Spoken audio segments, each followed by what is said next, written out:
this political infighting between the executive and legislative branches going to cause wide and long-term consequences? No. I mean, the tension between the executive branch and the legislative branch is always there, regardless of the politics, just institutional tension. This is a superficial dispute between two people or two sections of the Democratic Party.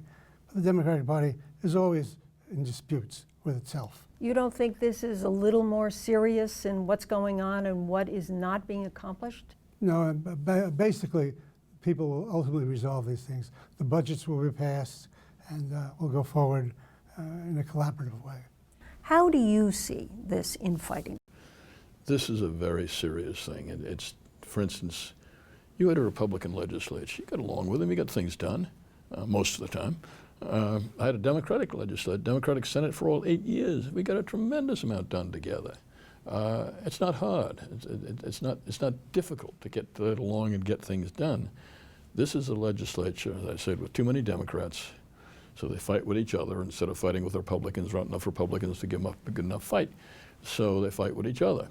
That's harmful to the state, and the personalities have gotten involved. It's deeply personal at this point. And, you know, when it gets personal, it doesn't get healed very easily. And even if you start to heal it on some issues, there are always some deep things there that people don't get over. Not when they've been called names like both parties have in this case.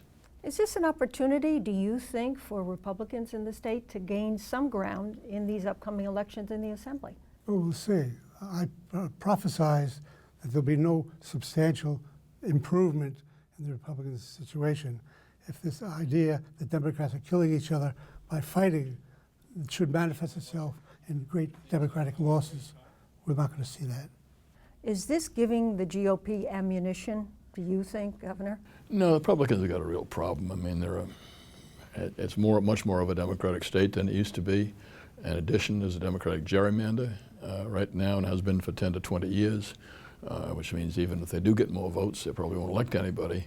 So the Republicans got a real problem. But in the meanwhile, the state's going to have a problem, because if this continues and the same Democrats who are fighting with each other get reelected, then the real serious problems the state has, I mean, the pension stuff, all the stuff you have to address at some point, is never going to get addressed.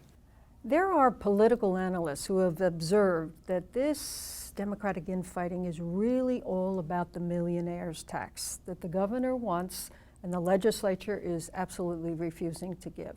Do you think so? No. No. No, I don't think so. I mean, the millionaires tax is a bad idea at this point just because of competition. We shouldn't have the highest of anything in the country. If you tax something very highly, you have less of it. We need more millionaires, frankly, in this state, not less, because when they pay taxes, then the rest of us don't. So the idea that, you know, the richest people in the state are going to move out of the state has always been a bad idea. You should tax millionaires at the federal level, by the way. You should tax them a lot more, because they're not going to move anywhere then. They're not going to go out of the country. But at the state level, you got to be careful. If the governor got his way, we'd have a higher tax, millionaires tax in New York, Pennsylvania, Connecticut, all that. And they'd flow out of here. And that's going to be very bad for the tax system of the state. Do you agree? Disagree? This whole thing is being blown out of proportion. The fact of the matter is, both sides in the debate have something of merit. The fact of the matter is, there has to be reforms of some of the systems we have in the state to contain costs and things like that. But there's also going to be a need for revenue at some point down the road in terms of higher education costs, other costs. We need preschool, things of that sort. So reasonable people can come to a conclusion that we have to have reform, or we have to have revenues as well at some point. Well, next year, Governor Murphy becomes head of the National Democratic Governors Association, so to be continued.